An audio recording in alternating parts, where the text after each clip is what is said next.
भार्गव से आग्रह है कि वो आए और हमें बाढ़ से संबंधित मार्गदर्शन दे। आदरणीय भार्गव साहब। अभी चालू होगा तो नहीं बोला बोल दिया होगा तो उधर लगाना फिर अंदर लगा मध्य प्रदेश के जननायक, हमारे अपने नेता, जिन्होंने पूरे सप्ताह जब से बाढ़ प्रारंभ हुई तब से अभी तक निरंतर हवाई सर्वे कर सड़क मार्ग से पहुंचकर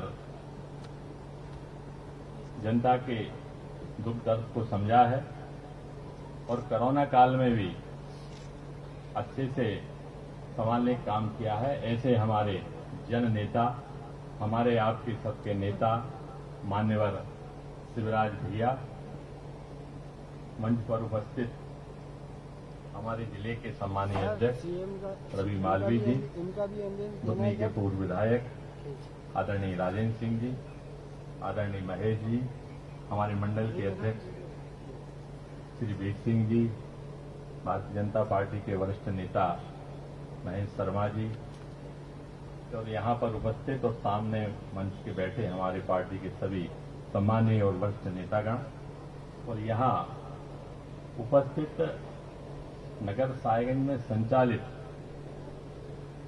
6 बाढ़ आपदा शिविर केंद्र में लोग जो रह रहे थे वो सब यहाँ उपस्थित हैं, और क्षेत्र से पधारे हमारे सभी सम्मानीय नेता और पदाधिकारीगण। मित्रों, 29 तारीख से जब बाढ़ का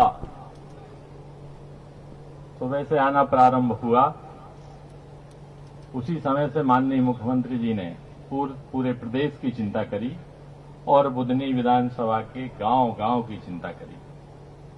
रात को 2:30-3 बजे तक निरंतर प्रत्येक गांव के कार्यकर्ताओं से संपर्क, प्रशासन को लगाने का काम गांव-गांव और घर-घर माननीय सीएम साहब ने किया, और उसका ये परिणाम हुआ कि हम सब आज सुरक्षित हैं और व्यवस्थित ढंग से शिविरों में भी रह रहे हैं।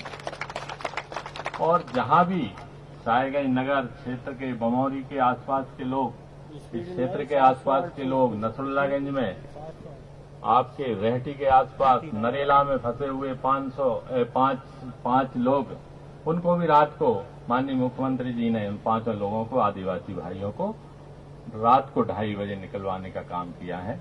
और आज हम सब सुरक्षित हैं। पूरे मध्य प्रदेश में ऐसी कोई जनहानि नहीं हुई जो बाढ़ आपदा के कारण हुई हो। ये सब इस कारण से हुआ है कि हमारे नेता माननीय मुख्यमंत्री जी ने बहुत चिंता करी है हमारी, और इसका ये प्रभाव हुआ है कि हम सब सुरक्षित हैं और व्यवस्थित हैं। जिनके मकान कच्चे हो गए हैं, जिनके मकान टूट गए हैं, उन सबके भी माननीय मुख्यमंत्री जी अभी बताएंगे, निर्देश देंगे प्रशासन को। उन सबकी चिंता हमारे मुख्यमंत्री जी ने की है। जहां हमारा सोयाबीन खराब हो गया है नसरुल्लागंज अंचल में, उसकी भी माननीय मुख्यमंत्री जी ने चिंता कर रहे हैं। एक और हम माननीय मुख्यमंत्री जी से आग्रह करेंगे कि जो नदी के किनारे और नर्मदा मैया के किनारे जो धान का रकबा है और वो डूब में आ गया है, और जो 2-3 दिन डूबा रहा है, उसमें भी मैं निवेदन करूंगा कि उसका भी सर्वे हो जाए, क्योंकि वो धान भी अब खराब हो चुकी है और उस धान में भी कोई फसल होने की संभावना मुझे लग नहीं रही। तो माननीय से अनुरोध करूंगा कि उसमें भी सर्वे कराने की कृपा करेंगे। मैं बहुत लंबा समय नहीं लूंगा। आज तो हम सब माननीय मुख्यमंत्री जी को सुनेंगे। बहुत धन्यवाद, प्रणाम, नमस्कार।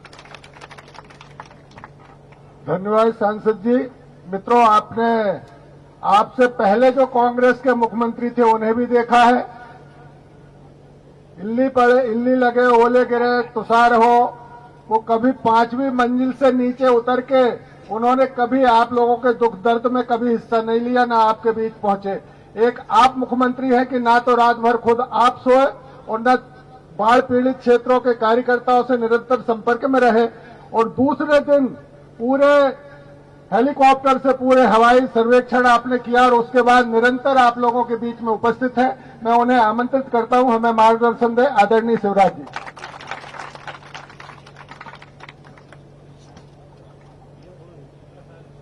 हमारे लोकप्रिय सांसद वरिष्ठ नेता आदरणीय रमाकांत भार्गव जी, पूर्व विधायक और वरिष्ठ नेता आदरणीय राजेंद्र सिंह जी, जिलाध्यक्ष आदरणीय रवि मालवी जी, नीचे बैठे भी मेरे सभी आदरणीय वरिष्ठगण, मंडल अध्यक्षगण, साहेबगंज में उपस्थित यहां मेरी बहनों, भाइयों, भांजे और भांजियों, मैं पहले सोच रहा था कि मैं इतने जल्दी मुख्यमंत्री क्यों बन गया, क्योंकि मैं से कायदे में 5 साल लगने थे और अपन तो कमर कस के तैयार थे कि 5 साल लड़ाई लड़ना है। पता नहीं क्या चक्कर चला कि 1.25 साल में ही दूसरी बार मैं मुख्यमंत्री बन गया। अब पहले मुझे समझ में नहीं आ रहा था कि बात क्या है, लेकिन मैं मुख्यमंत्री बना इसके पहले ही कोरोना फैल गया।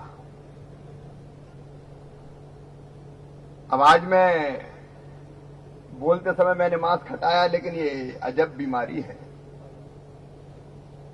जब मैं कोरोना में मास्क लगाए देखता हूं तो मुझे पुराने जमाने की याद आ जाती है, जब थ्रेसर नहीं थे, हार्वेस्टर नहीं थे, दाउन चलती थी, पैर उतरते थे और दाउन में बैल, भैंस, पौधा सब जोत देते,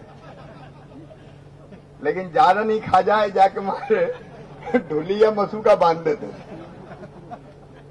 पहले मवेशियों को मसूका लगे थे, अब इंसानों को कोरोना ने मसूका लगवाया। एक से दूसरे को फैलने वाली अजीब बीमारी। 23 मार्च को मैं मुख्यमंत्री बना तो मैंने कहा मिलूंगा, जुलूंगा, जाऊंगा, क्षेत्र में पहुंचूंगा, नर्मदा मैया के दर्शन करूंगा, आपसे मिलूंगा। लेकिन 9 बजे शपथ ली और 10 बजे जब मैं मल्ल भवन पहुंचा और मैंने मीटिंग ली कोरोना बीमारी की, तो मेरे होश उड़ गए। चारों तरफ इंदौर में, भोपाल में, जबलपुर में बीमारी जड़ें जमा चुकी थी। और मैंने पूछा तैयारी क्या है निपटने की? अफसरों ने मुझे जवाब दिया कि अभी तो कोई तैयारी नहीं है। मैंने कहा अब तक करते क्या रहे? क्या पिछली सरकार के मुखिया ने कोई मीटिंग नहीं की? इंदौर में खूब फैल चुका था। मैंने कहा भाई यहां मीटिंग हुई? बोले नहीं हुई। मैंने कहा इंदौर में मीटिंग? बोले इंदौर में ली थी मुख्यमंत्री जी ने, लेकिन कोरोना की नहीं ली। तो मैंने कहा काय की ली थी? तो वो बोले आईफा की ली थी। अब मैंने जब परिस्थिति देखी तो मुझे लगा कि अगर कोरोना से निपटना है तो कोरोना के अस्पताल चाहिए, पीपीई किट चाहिए, ग्लोव्स चाहिए, ऑक्सीजन सिलेंडर चाहिए। टेस्टिंग की व्यवस्था नहीं थी। अगर हो जाए बीमारी तो टेस्ट करके पता चलती, वो व्यवस्था ही नहीं थी। टेस्टिंग की लैब चाहिए, टेस्टिंग किट चाहिए, वेंटिलेटर चाहिए। और मैंने रात में ही संकल्प किया कि दिनों रात मेहनत करके मैं कोरोना की इलाज की सब व्यवस्थाएं खड़ी करूंगा। लगभग उस समय दिनों रात काम किया। जहां केवल एक टेस्टिंग लैब थी जिसमें 60 टेस्ट होते थे, मैंने बढ़ा के लगभग 70 लैब बनवा दी।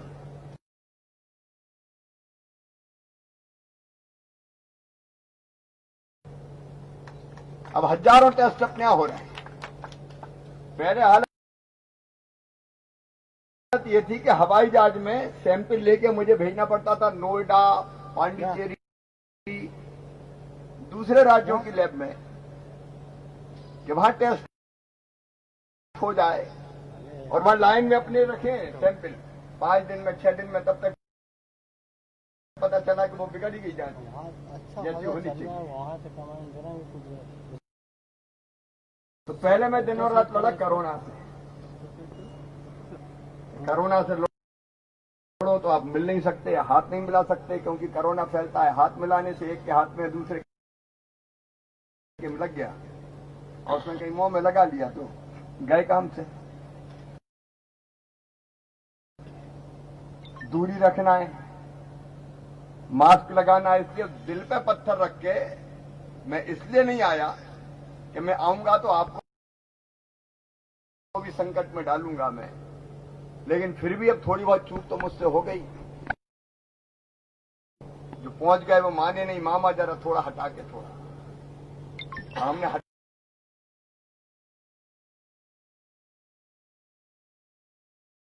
हटाया बार बार मास्क, 2-4-10 जगह दोहरे हुए फोटो खिंच गए तो हम ही कोरोना हो गया।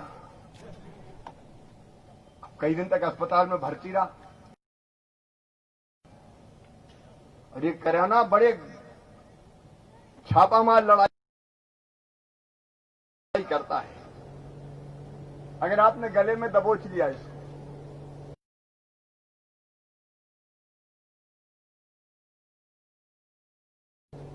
टाइम पे दिखा दिया, इलाज शुरू कर दिया तो ये यहां खत्म हो जाएगा। और कहीं फेफड़ों में घुस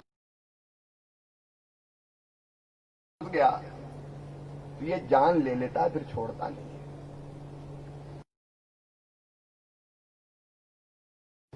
और मैंने भी वो दिन भुगते हैं अस्पताल के बिस्तर पे। हालांकि मैं चुप नहीं रहा, लगातार वीडियो कॉन्फ्रेंसिंग से मैं समीक्षा करता रहा, निर्देश देता रहा। जनता के काम मैंने रुकने नहीं दिए और आप सबके आशीर्वाद से मैं ठीक हो गया और दिनों रात काम कर रहा हूं। कोरोना या तो फसल खराब हुई, कई जगह सोयाबीन की धुआं निकल पड़ा मैं, और उसके बाद ये बाढ़ आ गई विनाशकारी। अब 29 तारीख को मैं सच खातेगांव में था और 30 को मैंने कार्यक्रम बनाया था रहती के इलाके का, नसलागंज का, जहां सोयाबीन खराब हुआ था। लेकिन शाम से फोन आने लगे, पानी तेजी से बढ़ रहा है। जबलपुर संभाग में भारी बारिश, नरसिंहपुर, जबलपुर, मंडला, डिंडोरी, बरगी फुल हो गया, ओवरफ्लो हो रहा था। इधर से खबर आई कि बारना भर गया था, उधर से खबर आई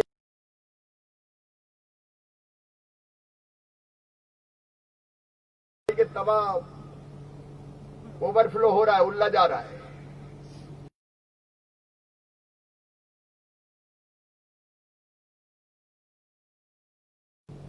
मैंने पहले कोशिश की कि एक के बाद एक बांध खोलो, क्योंकि वो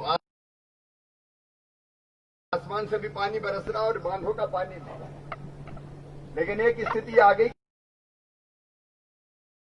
कि अगर बांधों के सब गेट नहीं खोले तो बांध टूट सकता, और टूटे तो फिर महाविनाश हो जाएगा, कोई बचेगा ही नहीं यहां से लेके वहां तक। हमने रात में युद्ध स्तर पर व्यवस्थाएं करना शुरू की। मैं 30 तारीख के सवेरे से लेके और 31 तारीख के सवेरे तक 1 मिनट मैंने मैया गवाए पलक नहीं झपकी, ऐसे ही रात भर बैठा रहा। और आप में से भी अनेक लोगों से बात होती रही। अब महेश महाराज जी घबरा गए, कहने लगे सुड़ानिया कहां थे, सुड़ानिया में होशंगाबाद। वो तो 73 से बड़ी हो रही भैया आप तो मैंने कहा चिंता मत करो, 73 से बड़ी होगी तो अभी निपटे के निकालेंगे लोगों को। सोमलवाड़ा से फोन, बमोरी से फोन, अलग अलग जगह से समाचार, नांदेड़ भी मैंने बात की, कई गांवों में चर्चा की और तय किया कि कुछ भी हो जाए बाढ़ में, लेकिन इंसानों की जिंदगी तो नहीं जाने देंगे। क्योंकि 73 में अपन जानते हैं बीसा खड़ी और बाकी जगह जो घटनाएं हुई थी, कितने लोगों की मृत्यु हुई थी। हमारा पहला संकल्प यह था कि मरने नहीं देंगे, जान नहीं जाने देंगे। और इसलिए मैंने रक्षा मंत्री, प्रधानमंत्री से लेके आर्मी, एयरफोर्स, सेना, हवाई सेना, एनडीआरएफ की टीम, एसडीआरएफ की टीम, जहां जहां से जो चीजें मिल सकती थी आओ सब, बोट का इंतजाम करो। एक आध बोट आई सोमलवाड़ा के तो पंचर हो गई, पता चला। मैंने कहा दूसरी भिजवाओ। कमिश्नर और आईजी हमारे यहां पे हैं अभी, एडीजी। ये उन परिस्थितियों में भी सीधे सोमलवाड़ा 2-1 किलोमीटर नाव में होती है सोमलबाड़ा पहुंच गए। सोमलबाड़ा मेरी लगातार बात हो रही थी क्योंकि वहां ज्यादा घबरा रहे थे लोग, बता रहे थे कि भैया अब रात में तो बचने की उम्मीद ही नहीं है। लेकिन मैया की कृपा और आपका आशीर्वाद है, चाहे पेड़ों से लोगों को उठाना पड़ा हो, छतों से लोगों को उठाना पड़ा हो, टापुओं से लोगों को निकालना हो, हवाई वायुसेना के हेलीकॉप्टर लगा के भी हमने रायसेन जिले के भौती तक से, छिंदवाड़ा जिले से, बालाघाट जिले से पेड़ों के डगल्लों पे बैठे थे ऊपर, वहां से भी पकड़ के खिंचवा लिए और एक आदमी नहीं मरने दिया डूबने के कारण पूरे मध्य प्रदेश। एक आदमी नहीं मरा। ये अलग कहीं कच्चे मकान में गिर गए और कोई उसमें दब गया, वो अलग बात, लेकिन डूब के तो नहीं मरने दिया किसी को भी। और वो प्राथमिकता थी कि मरने नहीं देंगे चाहे कुछ हो जाए। और उस दिन भी 30 तारीख को मैं यहां से भी हेलीकॉप्टर, मैंने कहा घुसेड़ो बादलों में, चैन नहीं पड़ रही, तो पायलट लेके आए नर्मदा जी के ऊपर, लेकिन ना नीचे कुछ दिखे ना ऊपर कुछ दिखे, पानी पानी और बादलों का रंग। उनने बताया कि हेलीकॉप्टर वालों ने कि ये लाल रंग के बादल है, इनमें अगर घुस गए तो फिर पंखे डूब जाएंगे हेलीकॉप्टर के, फिर बच नहीं सकते। तो अभी मैं यहां आया, ना आपने मुझे देखा ना मैंने आपको देखना, आवाज जरूर सुनाई होगी तो सुनाई होगी हेलीकॉप्टर के, लेकिन उन परिस्थितियों में मैं आया।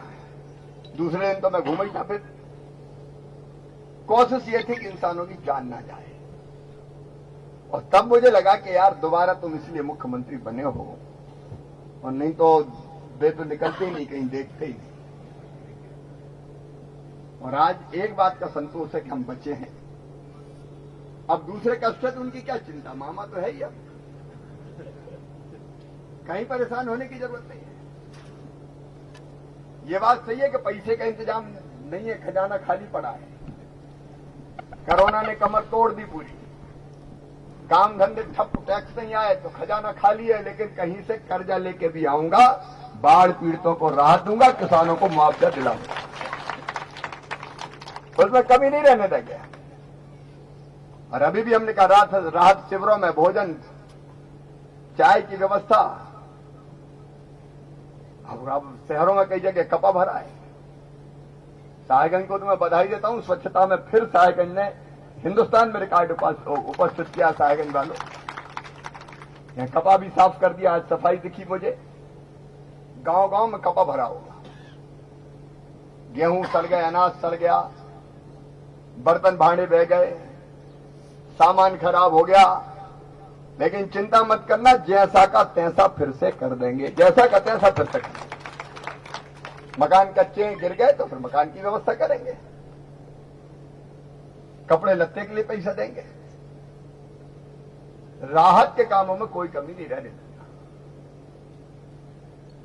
और फसल खराब हुई है तो फसलों का 2 तरीके से करूंगा मैं। एक आरबीसी 6-4 का पैसा दूंगा, और फसल सोयाबीन हो चाहे धान हो, धान भी अगर खराब हुई, भीग गई, डूबी रही और नहीं उठ पाई तो धान का भी सर्वे करवाऊंगा, और धान के भी पब्लिक को थोड़े से वीडियो बना के राहत की राशि भी दूंगा। और फसल बीमा योजना हमने तो पहले 31 अगस्त तक बढ़वाई, और इतवार के दिन भी बैंक खुलवा के कहा कि होने दो बीमा। तो फसल बीमा योजना की राशि और राहत की राशि मिला के मैं नुकसान की भरपाई पूरी कर दूंगा। गरीबों की भी भरपाई होगी, किसानों की भी भरपाई होगी। आखिर कौन से दिन के लिए मुख्यमंत्री है?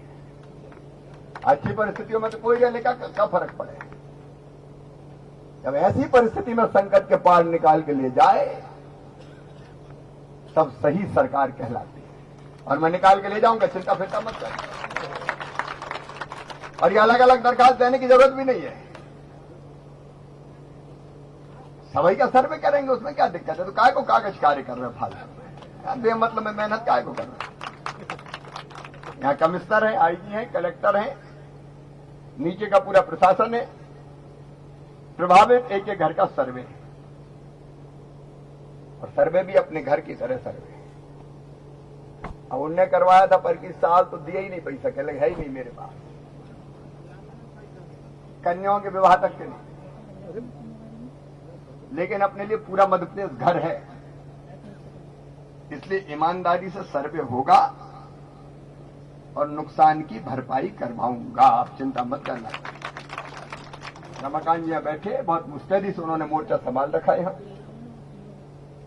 लोगों को तकलीफ नहीं होने दी। भारतीय जनता पार्टी की पूरी टीम लगी थी, चाहे वो साहेबगंज बक्तरा वाला इलाका हो हमारा, जवार तो नदियां ने भी गजब कर दो। धोबी के बाजार में पानी कहां कहां,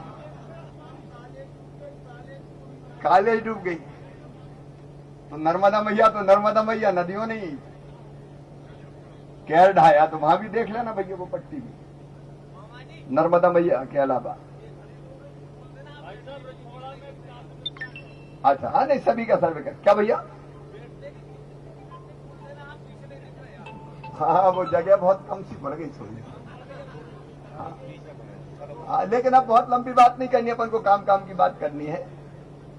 तो एक मेरे निर्देश है नुकसान की भरपाई के लिए सर्वे, और दूसरे जब तक बाकी व्यवस्था हो तब तक आधा क्विंटल गेहूं तो जिनके घर में पानी पहुंचाए तो तुरंत पहुंच जाए, ताकि रोटी की व्यवस्था हो जाए। बिजली रिस्टोर हो गई कि नहीं वो देख लें, बिजली जल्दी रिस्टोर करनी पड़ेगी। जब कैरोसिन की जरूरत हो 5-5 लीटर मिट्टी का तेल भी दे दो तो जलाने का काम किया जाएगा। और बाकी जल्दी सर्वे पूरा करके पहले घरों की राहत राशि और फिर खेतों की राहत राशि, उसका वितरण में पूरा कर लो, उसका शुरू करेंगे। आज बहुत लंबी बात मुझे नहीं करना, क्योंकि प्रदेश के बहुत बड़े हिस्से में ये आपदा आई है। 14 जिले तो पूरी तरह से बहुत प्रभावित है, और चूंकि मुझे सबको देखना चाहिए, मेरा धर्म है, इसलिए यहां भी देखूंगा, वहां भी देखूंगा। आज मैंने 3 बजे से सारे कलेक्टर, कमिश्नर, आईजी, रिलीफ देने वाले जितनी संस्थाएं सरकारी, उनका वीडियो कॉन्फ्रेंसिंग करके सब जिलों के लिए मैं निर्देश दे रहा हूं।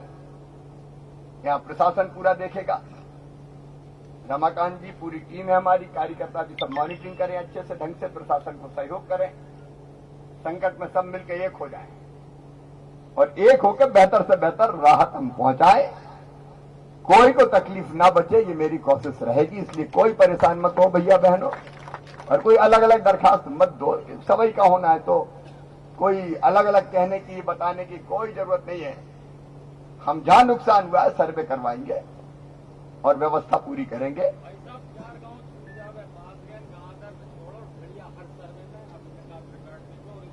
देखो भैया, पानी जहां भरा है वो कोई नहीं छूटेगा, ठीक है। ये बाढ़ की बात हो रही, तो बाढ़ का जहां भी नुकसान हुआ है वहां कोई ना छूटे, वो मैं देखूंगा। अपन मिलके देखेंगे, मैं ही कहा तुम भी देखो, मिलके देखेंगे, अपन मिलके अपन सब करेंगे। बहुत बहुत धन्यवाद। जहां भी अब एक एक गांव का नाम लेने की जरूरत नहीं है, जहां पानी घुसा है वो अपन सब देखेंगे।